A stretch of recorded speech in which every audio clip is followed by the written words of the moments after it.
അജ്മൽ വേറൊരു പ്രണയമുണ്ട്. എനിക്ക് വരുന്നല്ലേ കുറെ ഉണ്ടായിരുന്നു. അല്ല, ഇപ്പോൾ ഒരു പ്രണയമുണ്ട്. ചോദിച്ചറിവ് ഞാൻ ചോദിക്കണമല്ലോ, പ്രഷറെടുത്ത് ചോദിക്കാമല്ലോ, വേണമെങ്കിൽ പറയാമില്ലേ. ഒരു പാകിസ്ഥാനിയുമായിട്ട് അജ്മൽ പ്രണയമായി. അതാണ് നിങ്ങളുടെ പ്രശ്നത്തിന് കാരണമെന്ന് ഒരു ചൊല്ലുണ്ട്. അതല്ല ചൊല്ല്, ഞാൻ കല്യാണം കഴിച്ചൊന്നുമില്ല, നിങ്ങൾക്കൊരു പ്രണയമുണ്ട്. അതാണ് ജുമാനിയുമായിട്ട് തെറ്റുപിരിയാനുള്ള കാരണമെന്ന് പറയും ആളുകൾ. പറയുന്നു എന്ന് എനിക്കറിയില്ല, ഞാൻ ചോദിച്ചിട്ടില്ല, എപ്പോഴാണ് ചോദിക്കുന്നത്. അതിലെന്തെങ്കിലും അർത്ഥമുണ്ടോ? അങ്ങനെ അവർക്ക് തോന്നുന്നുണ്ടെങ്കിൽ അല്ല, നമ്മുടെ സത്യസന്ധങ്ങൾ തുറന്നു പറയണം. അതിലെന്തെങ്കിലും അർത്ഥമുണ്ടോ?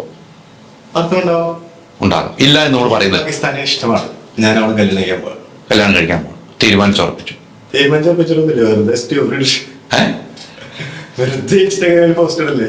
പോസ്റ്റ് ഇട്ടിട്ടുണ്ട്. പക്ഷെ ഇതിൽ സത്യം ഉണ്ടോ എന്നാണ് എന്റെ ചോദ്യം. നമ്മുടെ ലൈഫ് വെച്ചാണ് നമ്മൾ കളിക്കുന്നത് അല്ലേ? ഞാൻ എന്റെ ലൈഫ് വെച്ച് കളിക്കുന്നില്ല, ആരും കളിക്കാണ്ടിരുന്നത്. എന്റെ ലൈഫ് എനിക്ക് വിട്ടുതരും അല്ലേ? അതിലേക്ക് ആരും കയറി മാറാൻ പറഞ്ഞ ഞാൻ പാകിസ്ഥാനിയോ അറബിയോ ആരെങ്കിലും ഞാൻ കല്യാണം കഴിച്ചോളാം. ഞാൻ കല്യാണം കഴിക്കും, ചിലപ്പോൾ കഴിക്കുന്നുണ്ടാവില്ല.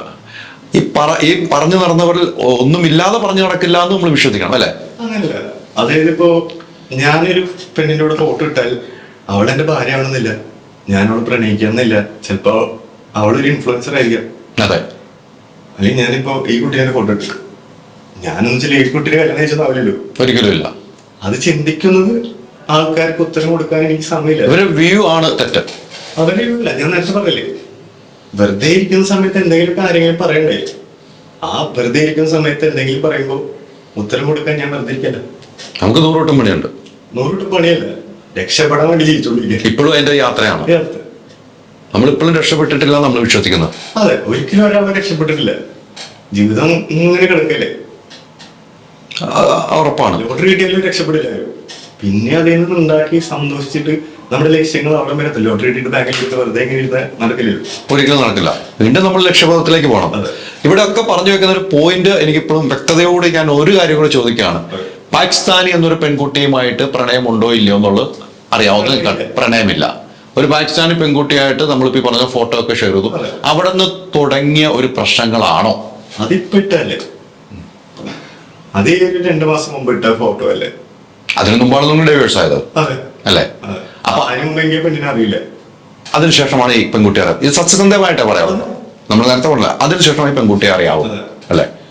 അതിനുശേഷമായി ഫോട്ടോ കിട്ടും. അതിന് മുമ്പ് ഈ പാകിസ്ഥാനി പെൺകുട്ടിയായിട്ട് യാതൊരു ബന്ധവുമില്ല, നമ്മൾ കണ്ടിട്ടുമില്ല. അല്ല, നമ്മൾ കണ്ടിട്ടില്ല, അതാണ് ബന്ധമൊന്നുമില്ല. സോറി, പാകിസ്ഥാനി കുട്ടി എന്റെ ഫ്രണ്ടാണ്. ഞാൻ ആ കുട്ടിയോട് വീഡിയോ ഇടുന്നത് അതായത് എനിക്ക് വീഡിയോ ഇടാനുള്ള അവകാശമുണ്ട്. തീർച്ചയായിട്ടും. ഞാനിപ്പോ പിള്ളേരോട് സ്വാഭാവികമായിട്ട് നമ്മൾ വീഡിയോ ഇടാറില്ല. പക്ഷെ ആ കുട്ടീനായിട്ട് ഞാൻ ഇടുമ്പോ അതങ്ങനെ എടുത്തു. എന്നാ പിന്നെ അങ്ങനെ ആവട്ടെ. ഈ നമ്മളെ കുറിച്ച് ഒരു ചോദ്യം ചിഹ്നത്തിൽ നിന്നത് ഇതായിരുന്നു വിശ്വസിച്ച് നമ്മൾ പൊക്കോട്ടെ. അവര് എന്നുദ്ദേശിച്ചു? ഉദ്ദേശിച്ചില്ല, ഞാനൊന്നും ഉദ്ദേശിച്ചിട്ടില്ല. ഞാൻ വെറുതെ വീഡിയോ ഇടുന്നത്, ഞാൻ ഒന്നും ഉദ്ദേശിക്കാനില്ല.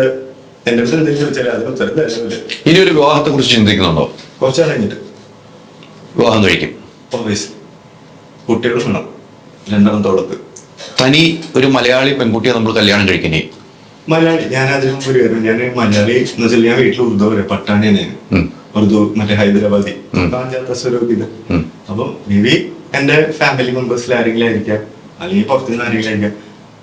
ഇപ്പൊ ഇത്രയും നാളെ ജീവിതത്തിൽ എനിക്ക് മനസ്സിലായത്, കല്യാണം എന്ന് പറഞ്ഞ സംഭവം അത് വലിയൊരു സംഭവം. അത് നമുക്കൊരു സോൾമേറ്റ് വേണം. അതായത് നമ്മള് അത് ചെയ്താലും ഇത് ചെയ്താലും നമ്മളെ മനസ്സിലാക്കുന്ന, നമ്മുടെ കൂടെ നിൽക്കുന്ന, അങ്ങോട്ടും ഇങ്ങോട്ടും ഒരു പ്രശ്നങ്ങളും ഇല്ലാണ്ട്. പ്രത്യേകിച്ച് ഈ ജനറേഷനിൽ, പണ്ടത്തെ ജനറേഷനില്ല. പണ്ട് കത്തയക്കാറുണ്ട്. എന്റെ ഉമ്മക്ക് കത്തയക്കാറ് 6 മാസം 2 മാസം കഴിയുമ്പോൾ. ഇപ്പൊ കത്തയക്കൊന്നും വേണ്ട, വാട്സാപ്പിൽ ഓൺലൈൻ കണ്ടാ സീരാവും. അപ്പൊ ഈ ഒരു ജനറേഷനിൽ അതിന് സമാധാനം, അവൾക്കും വേണ്ട സമാധാനമായിരിക്കാം, എനിക്ക് സമാധാനം. അപ്പൊ ഒരു സോൾമേറ്റിനെ കാണുകയാണെങ്കിൽ നമ്മൾ കണ്ടെത്തുള്ളൂ. വീട്ടിൽ നിന്നും ആലോചിച്ചൊരു കല്യാണമായിട്ട് വിവാഹത്തിന് വന്നാലോ? വരില്ല. എന്തുകൊണ്ട് വരില്ല? കാരണം എന്റെ ഇഷ്ടങ്ങളിൽ അവര് വിശ്വസിക്കുന്നു. അല്ല, ഉപ്പാക്കും ഉമ്മാക്കും ഒരു ഇഷ്ടം ഉണ്ടാവും, എന്റെ മോനെ ഇനി വിവാഹം ചെയ്യുന്ന ഈ കുട്ടിയാണെങ്കിൽ എനിക്ക് സന്തോഷമാണെന്ന്. അപ്പൊ ഉപ്പാടെ സന്തോഷം നിറവേറ്റി കൊടുക്കണ്ട നമ്മള്? അങ്ങനെയല്ല, ഉപ്പാടെ സന്തോഷം നിറവേറ്റി കൊടുക്കണം. അങ്ങനെ ചിന്തിച്ചത് മനസ്സിൽ വെച്ചിട്ട്, ഞാൻ ഉപ്പയാണ്, ഞാൻ ഇങ്ങനെ തന്നെ ചെയ്താൽ എന്റെ മോൻ അങ്ങനെ ആവണമെന്ന് ചിന്തിച്ചിരിക്കുമ്പോഴാണ് പ്രഷർ വരുന്നത്. വീണ്ടും അത് കല്യാണം കഴിച്ച് വീണ്ടും പ്രോബ്ലത്തിലേക്ക് ആവും. എന്റെ സന്തോഷത്തെ ഞാൻ കല്യാണം. അവരെ ബുദ്ധിമുട്ടിക്കില്ല, ആരെയും ബുദ്ധിമുട്ടിക്കില്ല. എന്റെ സന്തോഷത്തിന് ഞാൻ കല്യാണം കഴിക്കും. കല്യാണം കഴിക്കുന്ന ആൾക്കും ബുദ്ധിമുട്ടില്ല. ഇനി ജീവിതത്തിൽ നമ്മളൊരു കല്യാണം കഴിക്കാൻ കുറച്ചും കൂടെ കഴിഞ്ഞതിന് ശേഷമാണ് കല്യാണത്തിലേക്ക് പോകുന്നുള്ളൂ.